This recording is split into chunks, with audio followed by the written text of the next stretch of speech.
Opinion du peuple sur Sport TV. Être marqué international, un moyen de mettre une émission Opinion du peuple. Merci beaucoup, chers téléspectateurs Espoir TV. Bonsoir à toutes et à tous. Nous sommes aujourd'hui dans votre émission Opinion du peuple. Nous avons l'honneur de recevoir M. Diouf, qui est le coordonnateur d'un mouvement panafricain, mais aussi qui s'inscrit dans le cadre du militantisme panafricain. Nous allons d'abord leur donner la parole pour qu'il puisse se présenter avant qu'on puisse démarrer l'émission. M. Diouf, vous avez la parole. Bonsoir, chers téléspectateurs. Moi, je m'appelle Frédéric Diouf. Je suis étudiant en première année en sciences juridiques et également coordonnateur du mouvement panafricain qui est présent dans beaucoup de pays de la sous-région qu'on appelle Jeunesse révolutionnaire d'Afrique. Et aussi chargé de relations extérieures et des partenariats du cercle des étudiants panafricains classe ISEBER. Donc, mon cercle qui est présent ici à l'université Gaston Berger de Saint-Louis. Merci beaucoup pour cette présentation. Donc, nous voyons que vous occupez une place très importante dans le circuit du panafricanisme. Et dans ce cadre-là, vous avez passé par les questions tout d'abord dans votre cursus et engagement. Donc, M. Diouf, qu'est-ce qui vous a poussé à s'engager dans le militantisme panafricain? Bon, étant jeune et voyant aussi les difficultés qu'on rencontre l'Afrique, je ne peux pas vous dire qu'avec mon âge, je ne peux rien faire. Avec mon âge du moins. Donc, il y a quelqu'un qui disait que si ça qu'on faisait un peu, une petite chose là où il est, donc si on réunit ces petites choses-là, on avancera. Donc je suis seul, mais j'ai vu qu'en fait les mouvements panafricains, c'est-à-dire les figures, les héros panafricains qu'on connaît les plus, ils s'étaient engagés seuls. C'est par exemple l'exemple de Che Guevara, de Thomas Sankara et Sankara. Donc la jeunesse n'est pas... Non, la trentaine, bon, peut-être moi j'ai commencé un peu plus tôt. Okay. Mais la jeunesse n'est pas en arrivée en fait. On ne peut pas se baser de ça pour dire que je ne dois pas m'engager. C'est les esprits, donc ce sont les pensées. Ce sont les pensées et l'information aussi, parce que quand on est jeune, curieux et voyant aussi les difficultés que rencontre l'Afrique, ça nous pousse à s'informer. Maintenant, en s'informant, on se rend compte réellement des difficultés qu'on rencontre notre continent. C'est ça qui nous pousse à s'engager. Le fait qu'on s'engage aussi, ça peut lancer, ça peut pousser les hommes. Parce que quand un jeune se lance, en fait, si c'est un vieux, en fait, qui parle aux jeunes, ils peuvent se dire, mais attends, lui, il a vécu, il a déjà vécu, maintenant, lui, il est vieux. Mais nous, on est jeunes, on doit profiter de la vie. Quand il dit on doit profiter de la vie, maintenant, ils ne s'engagent pas. Et moi, si je m'engage en parlant aux autres, ils se diront, mais bon, c'est un jeune qui s'est engagé, nous aussi, pourquoi pas faire la même chose. Le discours des jeunes est peut-être plus audible. Voilà. Mais par rapport à votre mouvement, est-ce que vous pouvez d'abord présenter le mouvement? Qu'est-ce qu'il signifie exactement? Bon, le mouvement Jeunesse révolutionnaire d'Afrique est un mouvement qui vise d'abord à unifier l'Afrique. Voilà, parce que bon, nous voyons que la difficulté qu'on rencontre notre continent, c'est un problème d'unité. Voilà, notre continent est désigné et d'ailleurs c'est ça en fait qui nous freine. Si l'Afrique était unie, l'Afrique serait une puissance, peut-être la première puissance mondiale. Mais on est désigné et cette désunion-là est alimentée par les impérialistes, ce qu'on appelle en fait de diviser pour mieux régner. Et donc nous, ce que nous trouvons comme objectif, nous travaillons en fait pour l'unité de l'Afrique. C'est la raison pour laquelle on est présent dans beaucoup de pays. Donc nous avons un représentant au Burkina Faso. C'est pareil aussi, au Burkina Faso nous avons un représentant, au Mali aussi nous avons un représentant. Au Niger aussi, c'est pareil. Donc, nous essayons de travailler en synergie avec ces zones-là pour voir comment, en tout cas, ouais. C'est uniquement pour les pays de la CEDEAO ou bien il y a d'autres pays de la sous-région? Il y a d'autres pays de la CEDEAO, mais nous avançons lentement parce qu'il y a un Gabonais aussi dedans. Mais c'est un mouvement qui n'a pas duré. Donc, on l'a créé en 2024. Donc, ça avance lentement, raison pour laquelle on ne peut pas être présent dans beaucoup de pays. Voilà, mais quand même, on est présent dans beaucoup de pays de la sous-région. Et dans ce cadre-là, j'ai posé la question de savoir, en tant que coordonnateur de la jeunesse révolutionnaire panafricaine, quelles sont vos missions secrètes, vos missions concrètes sur le terrain pour impacter la jeunesse africaine? Donc, pour impacter, ce que nous faisons d'abord, c'est informer. Parce que le problème, je dirais, des jeunes, c'est le manque d'information. D'accord? Parce qu'on a tendance à consommer du moins les informations qui émanent des scènes des impérialistes, comme France 24 ou autres. Maintenant, ces informations-là, nous nous rendons compte que c'est pas des informations avérées parfois. Donc, c'est ça qui nous a poussé à collaborer avec d'autres structures. Nous aussi, nous avons la jeunesse révolutionnaire, nous avons notre chaîne WhatsApp. Nous donnons des Voilà, informations. exactement, c'est ça que je voulais demander. Donc, est-ce que vous avez des canaux de communication, des politiques de communication qui peuvent en réalité impacter réellement donc sur Exactement, parce que la déjà pour la scène, comment dire, pour le groupe Jeunesse Révolutionnaire d'Afrique, vu qu'on est nombreux 600 personnes, on essaie d'alimenter des débats. Mais est-ce que tous les 600 personnes sont des membres actifs ou bien des membres? Bon, disons, on peut pas Mais dire ça. il y en a les deux à la Oui, fois. il y en a des gens qui sont très actifs, mais le panafricanisme, c'est pas une chose qu'on embrasse à la va-vite, en fait. Ça vient avec le temps. D'abord, on s'informe, d'abord, on regarde les difficultés, on essaie d'apporter des solutions. Mais à travers les informations qu'on nous donne, à travers aussi les figures panafricaines des héros que nous valorisons, ça pousse les hommes en fait, à se rendre compte. Maintenant, bon, il y a des ancêtres, il y a de grands hommes qui se sont sacrifiés. Pourquoi pas moi aussi donner? Parce qu'on se rend compte qu'eux, ils ont donné leur vie, hein, mais les difficultés restent. Maintenant, si nous faisons la valorisation de ces héros-là, si nous faisons leur biographie en partant à ça dans notre scène, ben, ça pousse les jeunes à s'engager. D'accord. Que signifie panafricain ou bien panafricanisme? Bon, en panafricain, moi je dirais que c'est d'abord un chercheur de solutions. Parce que nous, quand on se dit panafricain, on est un chercheur de solutions, on se bat aussi pour notre continent. Mais pas quand. Parce que là où on peut trouver au noir, je veux dire que le panafricain doit agir. D'ailleurs, les figures, les grands hommes, c'était pas des Africains.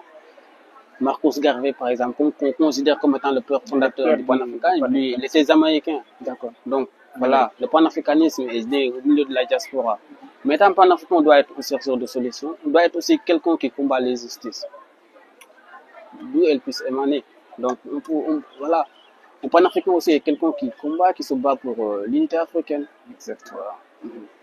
Mais est-ce que actuellement, ou bien aujourd'hui même, donc la question, ou bien le concept panafricain donc a toujours donc son importance. Est-ce qu'il est toujours d'actualité? Oui, exactement. Le concept est toujours d'actualité et même, je peux dire sans me leurrer que le panafricanisme n'a jamais été aussi proche de l'objectif.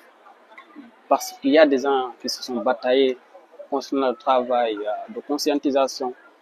Parce que si vous conviendrez avec moi que les figures comme Thomas Sankara et autres, c'est après leur mort qu'on les a compris. Parce qu'il y a des gens qui ont travaillé, il y a des gens qui ont, je sais pas, donné de bonnes informations. Parce que les Sankara et autres, on les considérait comme des dictateurs. Et les Africains, nous, on consommait ça. On disait que c'était des dictateurs. Maintenant, après la mort de ces figures-là, il y a des gens qui se sont levés, que ce soit les Kémy Séba, les Nathalie Yamb, les Ndoundouchi Benazin, et même des politiciens engagés aussi, mais très panafricains, comme le Sud-Africain. Donc, il y a un Sud-Africain que j'oublie le nom. Donc, ces personnes-là qui se sont engagées, eux, ils ont donné l'information aux jeunes africains. Et c'est ça qui a conscientisé les jeunes. Le panafricanisme est toujours d'actualité. D'ailleurs, beaucoup de jeunes se réclament panafricains parce qu'ils sont conscients. Les gens qui ne sont pas dans un sommeil profond ont fini par comprendre qu'en fait, la solution aux difficultés de l'Afrique, c'est le panafricanisme. Mais est-ce que la jeunesse qui s'est engagée dans le militantisme panafricain, est-ce qu'ils sont réellement entendus par les politiques donc, africains? Donc, si je dis les politiques, donc ce sont les acteurs politiques, les hommes politiques. Est-ce qu'ils sont... Parfois, il y a une difficulté d'entendre, surtout quand on est panafricain, dans un pays dirigé, par exemple, par, si je peux dire ainsi, on sait des gardes des impérialistes. Donc, quand on est dans un pays où le président en place est quelqu'un dirigé, un dirigeant dirigé, donc le message va passer très mal. Il n'y aura pas d'entente entre les deux. Mais ils les voient par exemple comme des opposants. Voilà, ils les voient comme des opposants parce qu'ils diront aussi que c'est, je sais pas, c'est des espions ou, je sais pas, ils peuvent dire en fait c'est un pro-russe, on protège, on protège, on protège. Ok. Voilà. Et ça aussi, ça entrave donc votre travail. Ouais, sur le terrain africain. Ça entrave le travail parce que bon, je peux dire qu'en panafricain, il n'y a pas quelqu'un qui souffre plus qu'un panafricain. Parce que déjà, on peut être mal compris ou être en mal avec les dirigeants. Autre chose aussi, on peut être mal compris par une société où beaucoup n'ont pas fait les études, beaucoup ne savent pas lire et beaucoup nous traitent aussi de panafricains. Le panafricain, parce qu'ils disent que le panafricanisme, c'est quelque chose qui est révolu, engagez-vous, cherchez à gagner de l'argent et autres. Donc voilà, Mais nous constatons également que donc il y a un certain manque d'engagement des jeunes donc dans le panafricanisme. Est-ce que cela peut s'expliquer donc par le fait qu'ils ne sont pas entendus, qu'ils ont décidé de désengager, ou bien le fait que dans la plupart du temps les révolutionnaires comme vous qualifiez, donc est-ce que il est noté que donc ces révolutionnaires là donc n'ont pas donc atteint leur objectif. Ou bien la plupart du temps, ils sont tués, ils ont été exécutés, ils ont été exilés, ainsi de suite. Donc, est-ce que ce n'est pas ça qui explique donc réellement le fait que la jeunesse africaine donc, se désengage de plus en plus dans le milieu donc, du militantisme africain? Exactement, parce que la jeunesse africaine, bon, d'abord, pour être panafricain, ça demande beaucoup de sacrifices. C'est des luttes à permanence, en fait. Donc, pour être panafricain, il faut d'abord avoir le don de soi, être prêt à tout sacrifier. Parce que les Sankara et autres, ils étaient prêts à tout sacrifier. Sankara, après sa mort, j'entends certains disent qu'ils l'ont trouvé, je ne sais pas combien de mille dans son compte. Mais c'est-à-dire, les jeunes qui sont prêts à faire ça, c'est ça c'est-à-dire, il n'est pas facile en fait de trouver un jeune qui est prêt à tout sacrifier pour son continent. C'est pourquoi c'est difficile de voir des jeunes tellement engagés, parce que ça demande beaucoup de sacrifices. Autre chose aussi, bon, les jeunes, il faut voir que ceux qui se battaient pour l'Afrique, ils ont été tués. Impodel Oumniobé, qui est camerounais, il y a Kadhafi aussi, qui a été tué, en 2011, Thomas Sankara, et le mouvement aussi, ils disent, mais attends, si je suis le même sommet, peut-être aussi c'est ça qui va m'arriver en fait. Donc tout ça, c'est des raisons. En plus, autre chose aussi, c'est la société. Parce que quand tu es panafricain, tu te bats pour l'Afrique, tu demandes la valorisation de nos cultures et autres. On te voit comme un radicaliste. On te voit comme un radicaliste, on te voit aussi comme, je dirais, un déréglé en fait. Voilà, c'est un peu difficile. C'est bizarre. Mais ici, donc au milieu universitaire où nous sommes, je dirais, donc le cercle des étudiants panafricains, ça existe ici. Est-ce qu'il y a des missions, il y a des travaux qu'il met réellement donc, sur le terrain universitaire donc, pour essayer donc d'impacter, donc pour convaincre certains étudiants donc à adhérer à ce mouvement? Oui, exactement, parce que bon, le mouvement, on l'a créé il n'y a pas longtemps, mais actuellement, on a atteint 600 membres. Parce qu'on on a beaucoup travaillé. En plus, c'est facile aussi de s'entendre avec les jeunes. Parce que bon, c'est un milieu où beaucoup étudient. Une zone qui lit, une zone qui s'informe. Donc, tu viens, tu parles avec lui. Donc, c'est facile en fait qu'il y ait une compréhension. La raison pour laquelle on a le mouvement, comment dire, le cercle s'est développé. Mais après aussi, nous avons mené des activités, nous avons organisé des débats et autres. La chose aussi, c'est que nous sommes très bien organisés. Il y a un chargé de la communication qui fait de la communication digitale. Nous avons aussi notre scène que nous utilisons. Donc vous avez des canaux de communication pour vous. Nous avons un chargé de la communication digitale, un chargé aussi de la communication. C'est-à-dire qu'on parle de communication digitale, ça signifie réseau. Les réseaux sociaux. Nous avons notre scène à nous. Et sur place, quand même, nous avons qui a organisé un téléphone. Donc voilà, qui a organisé un téléphone. Tout ça dans l'optique, en tout cas, de pousser les États-Unis. Absolument. Donc, mais nous voyons également que dans la plupart du temps, beaucoup de gens, beaucoup de panafricains utilisent le terme panafricanisme, panafricain, donc pour accéder au milieu institutionnel. Autrement dit, les gens se réclament panafricanistes, panafricains, et à un certain moment, donc après avoir gagné une certaine notoriété, donc ils vont s'investir dans la politique pour occuper des places. Est-ce que ça aussi, quelle lecture peut-vous faire donc par rapport à ça? D'abord, le panafricain, c'est pas un vrai panafricain. C'est facile de le comprendre et nous le voyons souvent. Parce que quand le discours dérange dans une Afrique où beaucoup de présidents sont prêts à tout pour rester au pouvoir, donc quand ils dérangent, ils te présenteront des sommes, une somme d'argent. Maintenant, voilà, après on dit qu'il faut dérailler. Il y a aussi des personnes qui utilisent le panafricanisme parce que tantôt j'ai dit que le panafricanisme avance bien en Afrique. Maintenant, il y a des gens qui se rendent compte que beaucoup de gens sont panafricains, ils vont utiliser un discours panafricain. Mais après, ils ont des arrière-pensées encore. Dès l'instant qu'ils commenceront à avoir une autre ils se lanceront. Je ne suis pas contre en fait le fait que les panafricains se lancent pour être dans les institutions. Est-ce que ce n'est pas ce qu'on dit que les Africains aiment le pouvoir? Les Africains parfois, on a entendu. Dans ce contexte-là, ma vision, en tout cas, c'est le panafricain qui change parce qu'il a une priorité pour entrer dans la politique. S'il fait de la politique pour les panafricains. Par contre, le panafricain, parfois, si tu es dans les instances, c'est-à-dire rester président, c'est plus facile de changer les choses en fait. Voilà. Mais la politique également a ses réalités. Est-ce qu'une fois il accède au pouvoir, donc avec la transformation du monde actuel, donc est-ce qu'ils peuvent réellement donc réaliser le rêve tel qu'ils le souhaitaient? Oui, parce que ça pose problème. Il y a beaucoup de leaders. J'étais panafricain, mais une fois, parce que je ne sais pas la musique de la présidentielle. Après, ils changent le discours. Maintenant, comme je vous disais, un vrai panafricain, il ne lutte pas pour vivre. Il existe pour l'été. Quand il existe pour l'été, quand il est dans les sens, ça veut dire que ça couvre en fait les époques politiques pour changer les choses que tu aurais aimé changer. Parce que moi, ça fait des années que je ne découvre pas en fait les œuvres de Saint-Paul, ne sont pas. Est-ce que ça aussi, est-ce que ça fait partie de vos combats? Oui, ça fait partie. Est-ce que vous menez quelque chose donc par rapport à ça? Parce que c'est très intéressant également. Si nous en parlons, en plus nous organisons des webinaires à Lille pour parler de ça. Voilà, nous collaborons avec des linguistes comme on va bien qui s'appelle Laïla. Donc nous collaborons avec eux parce qu'ils sont linguistes sans qu'on nous aussi publie. Donc nous collaborons avec ces personnes-là. Autre chose aussi, les années à venir, l'année prochaine, nous sommes assez plus tard. Dans le cadre du panafricanisme, nous allons essayer de voir avec les directeurs d'école ou des professeurs comment organiser avec des thèmes qui vont parler du panafricanisme, de nos langues. Ça va susciter de l'engagement, ça va susciter en fait l'éveil de conscience. Mais est-ce que vous avez également accès sur les instances de décision donc pour pouvoir être écouté ce que vous avez il y a une diaphobie qui disait que le pouvoir ne le sait pas. Donc, si nous sommes nombreux à réclamer une chose, les dirigeants vont nous écouter. Cela fait à nous.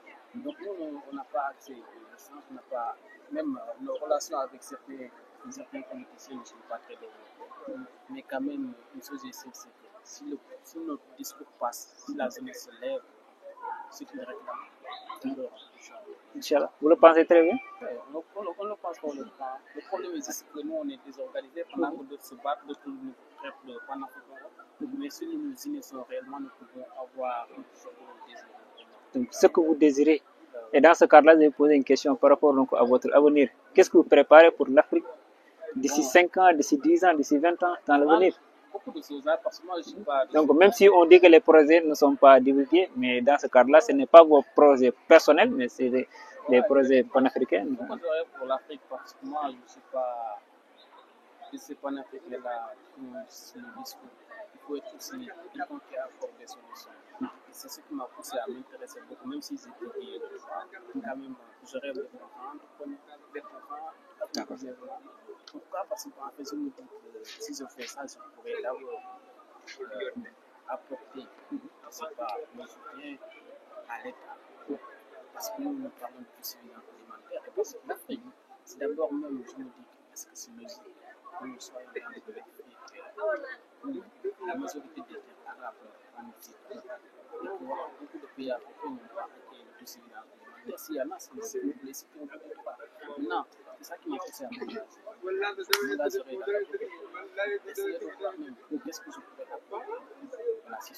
Donc, c'est ce que vous avez dit donc, lorsqu'on a commencé.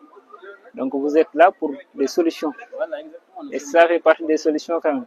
Des solutions parce qu'il y a un problème qui se trouve maintenant au niveau de notre expérience, c'est de voir avec des pays économiques. Ok. Discuter avec eux, les terrains sont là, c'est la volonté qui manque et aussi le soutien. On a beau avoir des idées, mais si on n'a pas de soutien de l'État, c'est difficile. Mais vous êtes juriste, n'est-ce pas?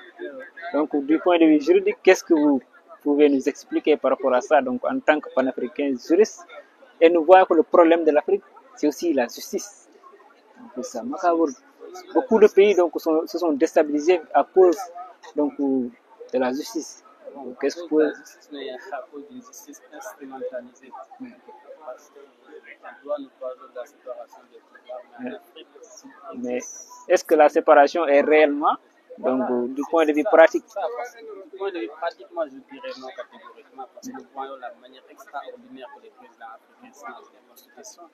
C'était le cas en Côte d'Ivoire, ici au Togo. Au Togo avec avec Fornia-Simba. Niasimbe et Adama. Exactement. Donc si vous voyez ça, vous vous dites, attends, du point de vue, je ne peux pas en fait dire sans sonner il y a une séparation. Donc, est-ce que vous menez des combats juridiques par rapport à ça pour essayer de lutter contre ces coups d'État constitutionnels, comme on le dit? D'abord, c'est le but de notre combat, mais disons qu'il y a quelqu'un qui disait que se battre pour un peuple ignorant, c'est comme s'immoler. C'est très difficile. Pour éclairer le sommet. Pour dire qu'on ne peut pas, si on est sénégalais, nous essayons avec voilà, tous les moyens possibles, nous dénonçons, nous publions, nous revendiquons, voilà, sur les canaux, les médias, le Facebook, nous dénigrons les présidents. Mais quand même, c'est les pays même qui sont concernés, les zones de ces pays-là qui peuvent les envahir. Parce qu'on ne peut pas être au Sénégal et dire que le régime de régime de Fornia-Simba, c'est top. Si ça sera à cause de moi, alors qu'on ne peut pas mener une bataille. Donc, on essaie en tout cas de faire. Il y a des pays où les zones n'ont pas le droit de s'engager. Est-ce que vous pensez que donc, les résultats seront atteints donc, à temps ou en un temps record? Ou bien ce sont des batailles à long terme? Non, c'est des Mais les pères fondateurs ont déjà mis les bases, donc pourquoi récolter les fruits? Ils ont mis les bases, mais l'Afrique, en tant que telle, qui a besoin de vrais décideurs. Et nous, si je me bloque, je peux dire que ce sont ceux qui dirigent les présidents. Ouais. S'il y avait des présidents qui étaient prêts à tenir les présidents, son président peut se lever et décider et dire moi je vais intégrer les langues, les langues de manière nationale. Mais quand on n'est pas en africain, tout ce qu'on fait, c'est émettre des idées, c'est revendiquer par les mêmes conditions. Et maintenant, pour terminer, quelle leçon, bien quel message donc, vous laissez à la jeunesse africaine et mondiale, et particulièrement sénégalaise? Comment? La jeunesse africaine, je dirais, il est temps de s'engager. Parce qu'en Afrique, quand on parle de l'Afrique, nous pensons à l'Afrique. Je ne rejoindrai pas Senghor, et d'ailleurs, je ne sais pas pourquoi il a dit la raison est là. Mais en tout cas, nous sommes vraiment concernés, les jeunes sont plus attirés par tout ce qui est festivité. Alors que l'Afrique a suffisamment besoin de jeunes qui s'engagent, de jeunes qui revendiquent. Voilà, la jeunesse africaine, en tout cas, si nous avons alors à commencer de s'engager. Parce que beaucoup de choses. Merci beaucoup. Et par rapport à Khalat, notre chaîne, quel conseil pouvez-vous nous laisser? Quelle suggestion, quel conseil par rapport à Espoir TV? Je dis c'est une bonne continuation parce que bon, peut-être avec mon âge, je ne pourrais pas, avec d'autres scènes, en tout cas, avoir l'occasion de m'exprimer, de dire mes opinions. Je pourrais peut-être même être dénigré par mon âge. Mais c'est une scène qui donne la voix aux jeunes. C'est ce que je magnifie réellement. Voilà, j'espère qu'avec le temps, Inch'Allah, vous serez grand. Chemin, quoi, Inch'Allah. Et merci beaucoup. Nous sommes donc au terme de notre émission. Je remercie M. Diouf infiniment donc, pour sa disponibilité donc, de nous avoir donné donc, cette possibilité d'entendre donc, ces voix d'Afrique et particulièrement sénégalais. Merci à mon équipe technique Sohaibou Diop, Sohaibou Dione, Mansour Diop, Seydou Albitoun. Donc merci à tout le monde et chers téléspectateurs. Donc nous vous demandons de vous abonner une fois de plus. Donc c'est ça. Et nous vous donnons rendez-vous donc prochainement et à très bientôt. Merci à tout le monde.